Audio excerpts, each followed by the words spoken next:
Hello అందరికీ, ఎలా ఉన్నారు?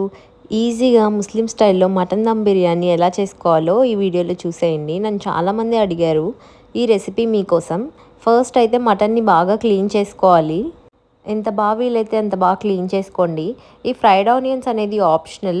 నాకైతే ఫ్రైడ్ ఆనియన్స్ వేస్తే బేసికల్లీ ఇష్టం కాబట్టి నేను ఫ్రైడ్ ఆనియన్స్ ఫ్రై చేసుకున్నాను. అండ్ ఎంత సన్నగా వీలైతే అంత సన్నగా కట్ చేసుకోండి. ఇదేమో మటన్ కర్రీ కోసం నేను ఆనియన్స్ కట్ చేసుకుంటున్నాను.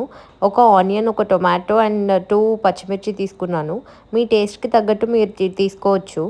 అయితే బిర్యానీలో వేయడానికి ఫస్టే నేను ఘీలో క్యాష్యూస్ ఫ్రై చేసేసుకున్నాను. సిమ్‌లో పెట్టి ఫ్రై చేసుకోండి. ఎందుకంటే ఫాస్ట్‌గా మాడిపోతాయి.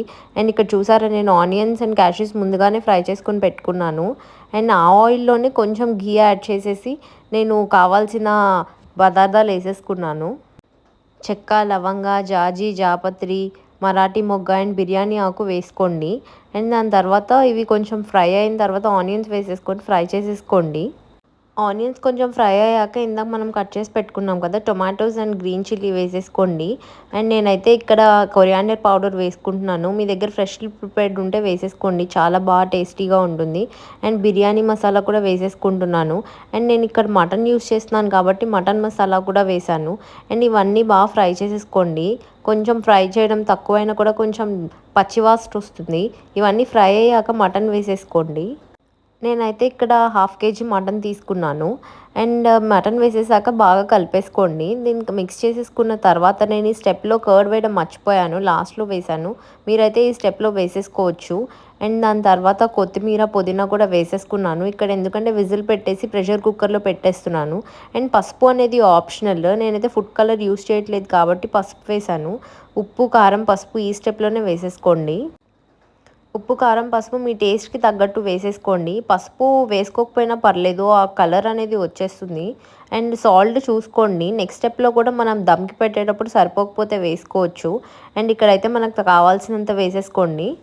వీటన్నిటిని బాగా కలిసేటట్టు మ్యారినేట్ చేసుకున్నట్టు పెట్టుకోండి.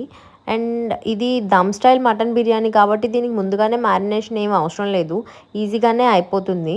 అండ్ బిర్యానీ రైస్ కోసం నేనైతే మాక్సిమం దావత్ కానీ, ఇండియా గేట్ కానీ యూస్ చేస్తాను. ఎందుకంటే నాకు ఈ ఫ్లేవర్ బాగా నచ్చుతుంది. అండ్ నేను ఇక్కడ అయితే 3 గ్లాసెస్ ఆఫ్ రైస్ తీసుకున్నాను హాఫ్ కేజీ మటన్‌కి. అంటే స్మాల్ గ్లాసెస్ మీరు చూసుకోండి. 1 గ్లాస్‌కి 1/4 వాటర్ వేసుకోండి.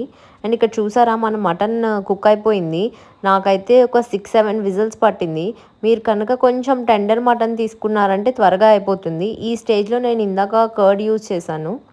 అండ్ ఇక్కడైతే వాటర్ వేసేసుకున్నాను. 1 గ్లాస్ ఆఫ్ రైస్‌కి నేను 1/4 ఆఫ్ వాటర్ వేశాను. ఏం కాదు, ఒకవేళ మీరు తక్కువ వేసినా కూడా తర్వాత స్ప్రింకిల్ చేసుకోవచ్చు కావాలనుకుంటే. అండ్ వాటర్ ఇలా బాగా బాయిల్ అయిన తర్వాత మాత్రమే మనం రైస్ వేసుకోవాలి. అప్పుడే మీకు కొంచెం ఫ్లేవర్‌ఫుల్‌గా వస్తుంది. ఇక్కడ చూసారా, బాగా బాయిల్ అవుతుంది. మనం రైస్ అనేది హాఫ్ కుక్ అయినప్పుడే మనకు వాటర్ సరిపోతుందా లేదా అని చూసుకోవాలి. ఇలా రైస్ వేసేసాక ఎక్కువ మిక్స్ చేయకండి. ఎందుకంటే రైస్ బ్రేక్ అయిపోతుంది. అండ్ ఇది చూసారా, నేనైతే ఒక 15 మినిట్స్ లో ఫ్లేమ్‌లో పెట్టి ఒక 15 మినిట్స్ స్టవ్ ఆఫ్ చేసి ఉంచేసాను. అండ్ దీనిపైన కొంచెం కొత్తిమీర అండ్ మనం ఫ్రై చేసుకున్న ఆనియన్స్ అండ్ కాష్యూస్ వేసేసుకున్నాము. అండ్ దీన్నైతే మనం దమ్ చేసేసుకోవాలి. అండ్ ఇవన్నీ గార్నిష్ చేసేసుకున్న తర్వాత నేనైతే సిమ్‌లో పెట్టేసి ఒక 10 మినిట్స్ వదిలేసాను. ఇక్కడ ఫ్రైడ్ ఆనియన్స్ అనేది ఆప్షనల్. మీకు నచ్చదు అనుకుంటే వేసుకోవాల్సిన అవసరం లేదు. బేసిక్‌గా నాకు నచ్చుతుంది కాబట్టి వేసుకున్నాను. ఇక్కడ చూసారా, దమ్‌లోంచి తీసేసిన తర్వాత ఎంత సూపర్బ్‌గా ఉందో. నాకైతే టేస్ట్ బాగా నచ్చింది. ఈ టైప్ ఆఫ్ బిర్యానీ చేయడం నేను కూడా ఫస్ట్ టైం, కానీ చాలా యమ్మీగా ఉంది. ఇలాంటి వీడియోస్ కోసం like, share and subscribe. Follow for more.